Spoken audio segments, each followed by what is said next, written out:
Assalamualaikum warahmatullahi wabarakatuh.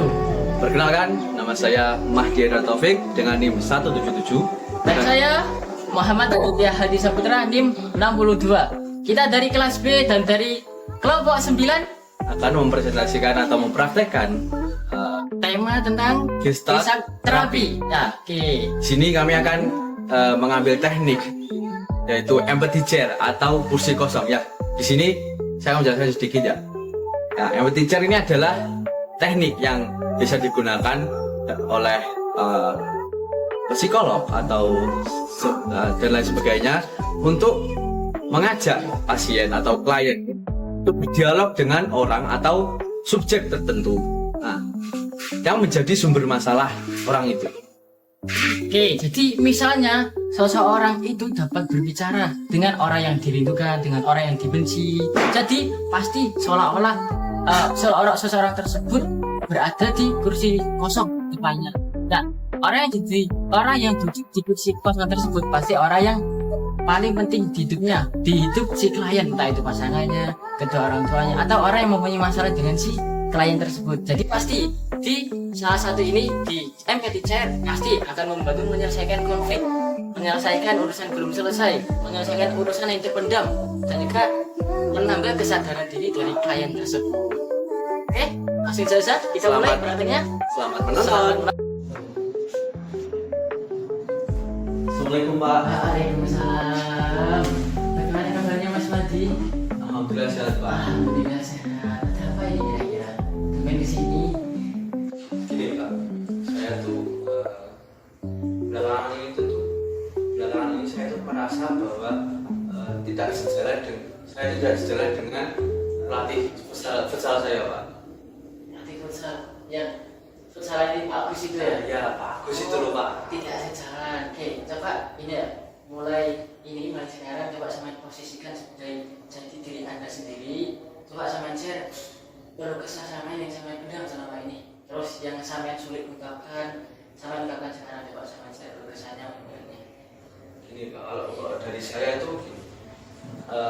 Saya Saya sering itu merasa keputusan Pak Agus sebagai pelatih itu tidak mendukung saya dalam gaya bermain saya Pak. Nah, dan hal ini juga yang membuat tidak punya ruang untuk berkreasi di dalam sebuah permainan itu Pak. Nah, hal ini membuat saya sangat frustasi Pak. Ya, memang pasti ada tentang pendapat sama yang tentang pelatih terkait pasti ada. Sini Mas ini. Itu sebelah saya. Nanti sampai bayangkan seolah-olah sampai menjadi pelatih yang akan menjawab keluh kesah sampean, keluh kesah dari tim Anda dan terutama keluh kesah dari Anda tadi. Jadi nanti sampai jelaskan jawaban dari keluh kesah tersebut dari perspektif pelatih tersebut, Pak Agus tadi. Nah, ambil. Iya Pak. Oke, nanti sini. Dulu. Iya. Jadi sampai di sebelah saya ini sebagai perspektif pelatih Pak Agus tadi. Saya jelaskan kan pasti setiap pelatih mempunyai harapan, pasti mempunyai bagaimana sih nanti kedepannya timnya mau diapakan agar nanti biar suara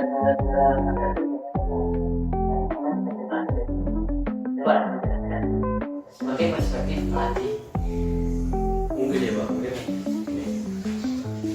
Saya itu menginginkan konsistensi dan kepatuhan pada strategi. Nah, sebagai pelatih,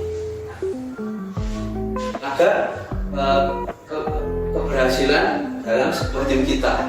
Nah, saya ingin itu kami bermain sesuai dengan rencana agar kita itu jadi lebih kuat secara keseluruhan sebagai tim. Gitu. Itu harapan sampai sebagai perspektif pelatihnya. Oke, sekarang sampai nanti kembali duduk sebagai jati diri Anda sendiri dan nanti pasti akan ada yang sampai sampaikan kembali pada Pak Agus jadi pelatih tadi. Setelah ini ya respon dari jawaban sampai tadi pasti ada feedbacknya. Coba sama berikan feedbacknya bagaimana? Oke Pak. Oke, di sini sama sebagai jati diri Anda sendiri, sama jelaskan harapan Anda untuk pelatih itu bagaimana agar tim berjalan maksimal, berjalan bersama dan maksimal. Kalau menurut saya Pak, ini saya tuh ngerti bahwa pelatih itu ingin strategi tim itu berjalan dengan baik. Tapi saya itu juga ingin ada sedikit fleksibilitas terhadap saya, Pak.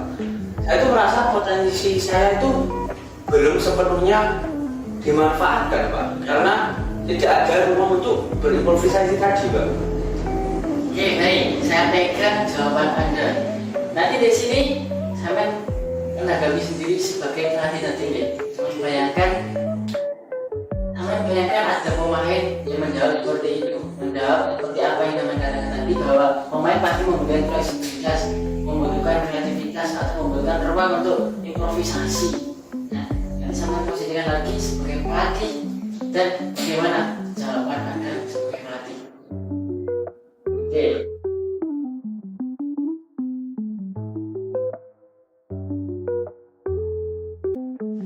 Gimana jawabnya? Mungkin Pak Agus akan menjawab itu. Saya tuh bisa memberikan kebebasan yang kamu mau tadi. Tapi saya tuh perlu memastikan bahwa improvisasi atau kebebasan yang saya berikan tadi itu, yang kamu lakukan tadi itu tetap sesuai dengan prinsip tim kita, prinsip tim dalam sebuah tim. Jika kamu bisa menunjukkan bahwa keputusan itu mendukung tujuan bersama, saya akan mempertimbangkannya tadi.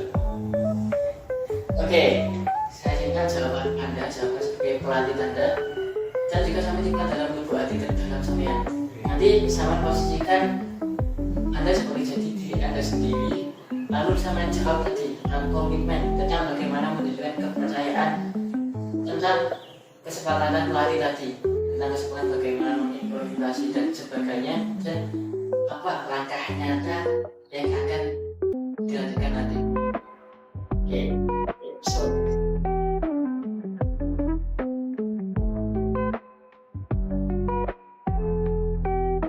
Oke, silakan Anda menjawab.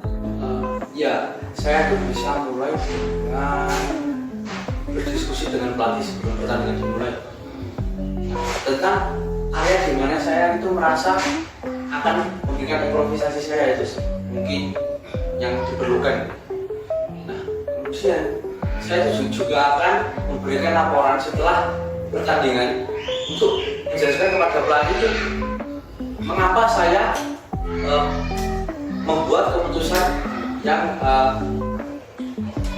sedikit tidak sesuai dengan strategi awal tim. Mungkin itu, Pak. Sip, jawaban yang bagus, ide yang bagus. Ya, ini tadi kita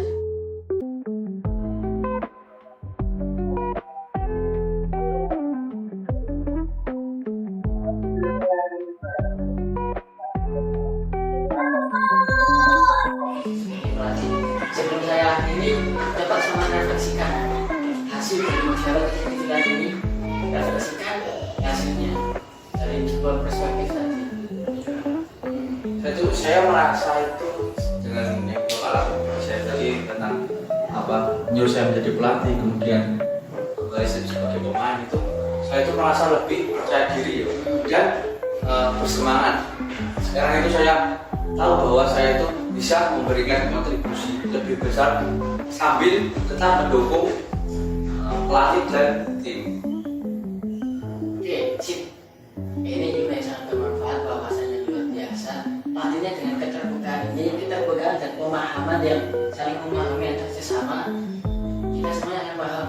Kita memiliki tujuan ini, pemain ini, tapi pelatih juga inginnya ini.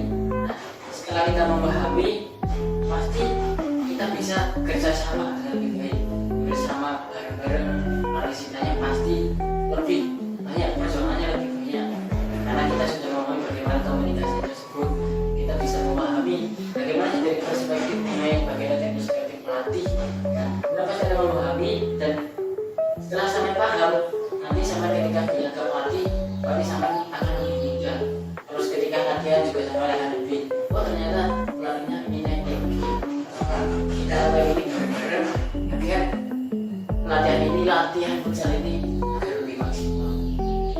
Paham kan ya? Paham. Oke, jadi begini prosesnya. Jadi saya memahami dari perspektif pemain, dari perspektif pemain dan juga pelatih. Paham kan sekarang? Oke, sekarang